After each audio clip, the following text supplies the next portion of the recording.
Hello, and welcome to another video. Don't you know that feeling when you want to draw a Genshin character? There's so many to choose from.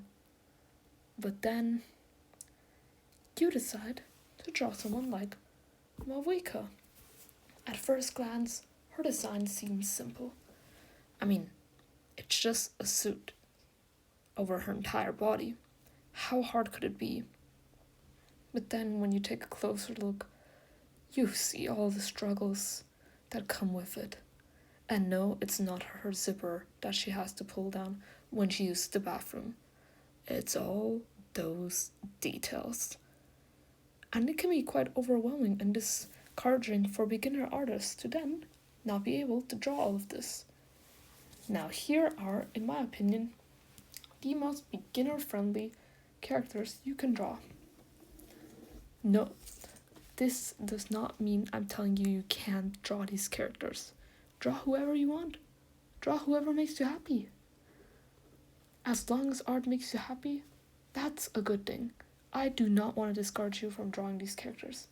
These are just my recommendations, so you can maybe get into the flow of drawing Genshin characters by starting simple. First up on our list is Amber.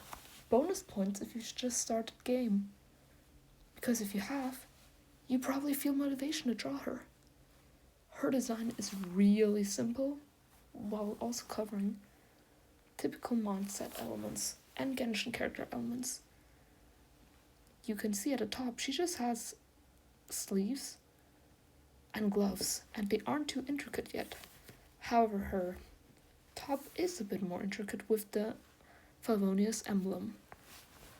Her design is overall very simple, and also her silhouette is clearly distinct with her bow at the top, and also her goggles, which are really fun to draw. I believe Amber is probably a really good starting point if you want to draw Genshin characters and not be overwhelmed by the typical Genshin design tropes. You'll probably figure out along the way what those are. Next, I really recommend to draw Sucrose. Now, Sucrose's design may be on the rather simpler side, but in terms of design, she still holds up with the characters of today. I believe she has one of the best designs in the game, even for being a 4-star. Now, she does have a few capes here and there, but I believe at least the top part of her character is rather simple to draw. Same as with Amber, she has those sleeves that do not connect to her top somehow, and she has a very similar top as well, with just the emblem and a very simple color palette as well. On top of that, you'll probably have a lot of fun drawing her ears and her hat. I believe Sucrose has a very simple but interesting color palette as well, with the light green and the blue going together. If you want to draw a character who's still on par with the designs of today, and you want an interesting character to draw, I believe Sucrose is the right choice for you. There's nothing wrong with drawing her, and I believe she's a really underrated character who deserves more fan art. Next up is one of the Genshin characters who was designed among the first characters who were designed, but did not release until much later. I believe version 3.4, correct me if I'm wrong. Yaoya's design is rather symmetrical. She just has her dress with a few ribbons in between, but that does not stop her design from being interesting. Her hair is really fun to draw, I bet. You have these huge bells you can draw, and on top of that, her hair is braided in a bow. What more could you want? For Yaoya's design, you learn to see the repetitiveness of Genshin's design motifs. Everywhere you have these little bows, and you also have the same design patterns, like also these flowers. On top of that, bonus points if you draw Yuegwei, her companion. I mean, I bet he's probably fun to draw and really beginner friendly. Just a rabbit with not so many details to draw. But if you're looking on more of the 5-star side, I can offer you Hu Tao. Now, her hat may be a bit harder to draw with all the flowers, but her top is really simple. It's the robes, a few details on the robes, but it's not much layering. Heck, there's almost no layering. Her eyes, her hat, and her hair are probably the most fun to draw. And you can draw her ghost. On top of that, Hu Tao is a very interesting character to draw. You can put her in many poses where she scares other people or with her ghost.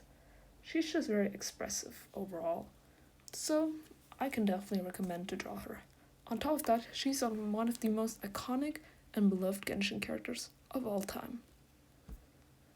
To round the Liyue cast off, we have Xiangling and Ningguang. Now, I believe their designs are a bit harder to draw, but for Xiangling's case, you have interesting hair, you have the little guoba keychains to draw, and her just one-piece dress. It's not that hard, but it's leaning a bit more on the complex side. Also, you have guoba to draw, so another pet companion. And for Ningguang, I believe the upper half of her body is actually not that hard to draw. You also have the interesting design choices of the hairpiece in her hair and the red tassel hanging from her hair. She's a very underrated character and definitely deserves more fan art. 5-star in my opinion for sure. However, after Liyue, the designs get way more complex. I do not have many characters to offer, but here are my recommendations. Oops, sorry. My only recommendations here, or at least from what I have collected, in my opinion, Farazan, Linne, and Ayaka. I can recommend Farazan because she's kind of like Hatsune Miku in a way, but her dress is really simple. You just have a lot of details for her chokers and accessories, but the bottom half of the dress is really fun to draw. You just have a lot of rhombuses and routes. And if you don't draw her cape, I believe it's quite fun. You also have her flowers, and you can never go wrong with flowers. And her eyes are really interesting with prism designs. I can recommend Linne just for the fact that his outfit's just a one piece as well. Though B-Warn for Linne, he has a lot of intricate designs, embedded in it. You can clearly see all the stitches, and in his hat. I mean, if you're going for those kind of details and aren't overwhelmed by it, I believe he will be a fun draw. And lastly, we have Ayaka, one of the first Genshin characters ever designed. Well, her top, or generally her design, is not that hard to draw if you don't want to add all of the details in her dress. Otherwise, I believe she just has a few accessories, like her headpiece, her sleeves may be hard to draw, her one-finger glove on her left hand is a bit hard to draw, and on her right hand. But other than that, she seems quite fine. Well, that's the end of the video. Thank you for watching. Have a wonderful day.